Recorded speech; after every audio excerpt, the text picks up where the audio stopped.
తెలంగాణ రాష్ట్రం నుంచి అన్ని జిల్లాల నుంచి వచ్చిన ప్రతినిధులందరికీ కూడా నేను మనస్ఫూర్తిగా శిరస్సు వంచి జైభీం తెలుపుతా ఉన్న సోదరులారా. ఎందుకంటే ఈరోజు ఆదివారం మళ్ళీ హైదరాబాద్లో కానీ మన సిటీలలో పల్లెటూళ్ళలో కూడా బోనాల పండుగ అనేది చేస్తున్నారు. అవన్నింటినీ కూడా మీరు పక్కకు పెట్టి ఇలా బాబాసాహెబ్ ఐడియాలజీ మీద నడవడానికి మాలల హక్కులను పోరాడి సాధించడానికి బాబాసాహెబ్ అన్నాడు, మీరు పోగొట్టుకున్న హక్కులను సాధించాలంటే బతిమలాడితే బామాడితే కాదు, మెడలు వంచి సాధించాలని చెప్పిండు బాబాసాహెబ్ అంబేద్కర్. అందుకొరకే మీరు వచ్చిందానికి మీ అందరికీ నేను పాదాభివందనం చేస్తున్నా ఈ సందర్భంలో సోదరులు. అదేవిధంగా మన ఇవాళ ముఖ్యంగా 4 డిమాండ్స్ తెలంగాణ ప్రభుత్వంతో మన పోరాటం ఎవరితోనో కాదు. మీరు మనం ఎవరి గురించి కూడా మనం మాట్లాడద్దు, విమర్శించుకోవద్దు. This is the struggle against Telangana government only and central government. ఎందుకంటే ఈ రెండు వేరే వేరే పార్టీలు అయినా కూడా ఈ రెండు మన మాలల మీద కుట్రమాన్ని మనలను భూస్థాపితం చేయాలా, అసలు మాలల కులం అనేది లేకుండా చేద్దామనే ఒక కక్ష కట్టుకొని ఉన్నట్టు మనకు అనిపిస్తుంది. ఎందుకంటే గత 1వ తారీఖు ఆగస్టు నెల 1వ తారీఖు నుంచి మనం ఈ రాష్ట్రంలో కానీ దేశంలో కానీ పరిస్థితులను చూసినట్లయితే ప్రతిరోజు కూడా ఈ దేశంలో అనేక కులాల పేరు మీద మనం తెలంగాణలో మాలలు, మహారాష్ట్రలో మహాసులు, పులియాలు, ఓలియాసు కానీ రకరకాలుగా ఉన్నారు. ఆయా రాష్ట్రాలలో కూడా మన జాతుల మీద దాడులు జరుగుతున్నాయి. రాజకీయంగా, ఆర్థికంగా, విజ్ఞానపరంగా మనలను అనగదొక్కాలని చూస్తున్నటువంటి కుట్ర రాష్ట్ర కేంద్ర ప్రభుత్వాలు అవలంబిస్తున్నాయని మనం అనుకుంటున్నాం. అది మనం ఏంటంటే మన ముఖ్యమంత్రి గారికి ఈ సభ ద్వారా ఒక సందేశం, ఒక విజ్ఞప్తి చేయదలుచుకున్నాం. This is the first time because we are requesting. Otherwise next programme we will be demand to the government of either Telangana or central government, whoever it may be, డిమాండ్లతో వస్తాం మేమని చెప్తా ఉన్నా. మొట్టమొదటిగా మేము రిక్వెస్ట్ చేసేది ఏంటంటే, మీరు కేంద్ర ప్రభుత్వం కనుసన్నలతోనే ఆగస్టు 1వ తారీఖు 2024 సుప్రీంకోర్టు ఒక గైడ్లైన్స్ ఇచ్చింది. రాష్ట్ర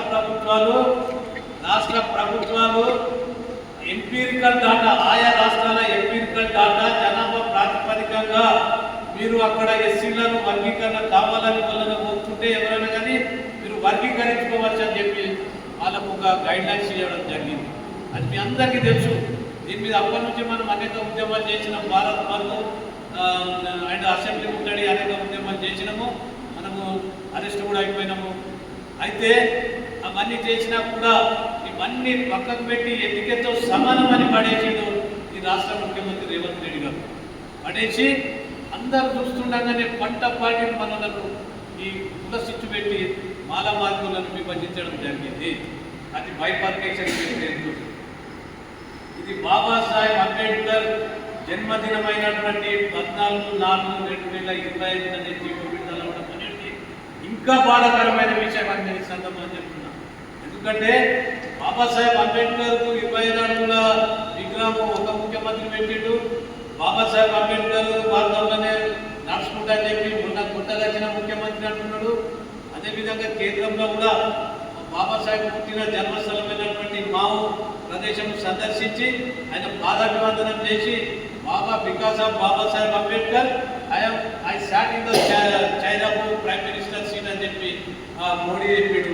కానీ వాళ్ళు చేసే పనులేంటి? వాళ్ళు ప్రతిరోజు కూడా దళితులను మాలమారుల మధ్య సీటు పెట్టి రాజ్యాధికారానికి చేరుకోబోతున్నటువంటి దళితులను ఆమడకూడకు విసిరికొట్టే ప్రయత్నాలు చేస్తున్నారు. ఇవన్నీ మనం గ్రహించాలి.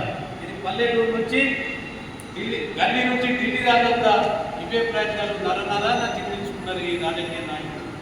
ముఖ్యంగా బీజేపీ, మనం కాంగ్రెస్ పార్టీ 2024 ఎన్నికల నాడు పరేడ్ గ్రౌండ్లో మాదిరి సోదరులు చేసినటువంటి ఒక బహిరంగ సభకు ముఖ్యమంత్రి రావడం అనేది అది రాజ్యాంగ విరుద్ధం. అది ముఖ్యమంత్రి ఈసారి ప్రధానమంత్రి రావడం అనేది అది రాజ్యాంగ విరుద్ధము.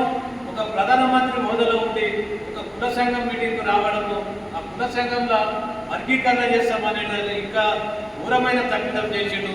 ఆ తప్పిదం యొక్క ఫలితమే వాళ్ళు 316 సీట్ల నుంచి 240 రాబోయే ఎలక్షన్లో ఇంకా ఇటువంటి కులాల మధ్య సిచ్చు, మతాల మధ్య సిచ్చు పెట్టేటువంటి ఇటువంటి రాజకీయ నాయకులను భూస్థాపితం చేయవలసిన అవసరం ఉన్నదని చెప్పి నేను మాల సోదరులకే కాదు, ఈ తెలంగాణ రాష్ట్రంలో ఉన్నటువంటి సెక్యులరిస్టులందరికీ కూడా నేను ఈ వేదిక నుంచి విజ్ఞప్తి చేస్తున్నాను. ఆగస్టు 1వ తారీఖు నాడు ఎంపీరికల్ డాటా ప్రకారము మీరు క్లాసిఫికేషన్ చేసుకోవచ్చు, అది కూడా అక్కడ అత్యవసరంగా అనుకుంటేనే చేసుకోవచ్చు అని చెప్పిన సుప్రీంకోర్టు గైడ్ లైన్స్ కూడా పక్కకు పెట్టి ఒక ఏకసభ్య కమిషన్ షమీర్ అఖ్తర్ నాయకత్వంలో ఒక కమిటీ పెట్టి ఏం చేసిండు, షమీర్ అఖ్తర్ ఏ జిల్లాకు పోయిండు, కేవలము ఈ మెయిన్గా ఎస్సీలలో ఉన్న 2 కులాలు ఉన్నాయి, మాల మాదిగలు. ఆ మాల మాదిగల మాదిగలు ఎక్కువ జనాభా ఉన్నారు, ఆ జిల్లాలోనే పర్యటించి ఆ జనాభా రాసుకొని అక్కడ ఉన్న రిప్రజెంటేషన్ తీసుకుని అన్ని జిల్లాలలో కూడా మాదిగలు ఎక్కున్నారని ఒక తప్పుడు రిపోర్ట్ ఇచ్చిండు. ఆ రిపోర్టును వెంటనే ఆనాడు బాబాసాహెబ్ అంబేద్కర్ దాన్ని ఏమంటారు మను రాజ్యాంగం ఎలా కాలబెట్టిండో ఇలా షమీర్ అఖ్తర్ రిపోర్ట్లు కూడా మనం అదే దానికి గుణపడని చెప్పాలని నేను సందర్భంగా చెప్తున్నాం.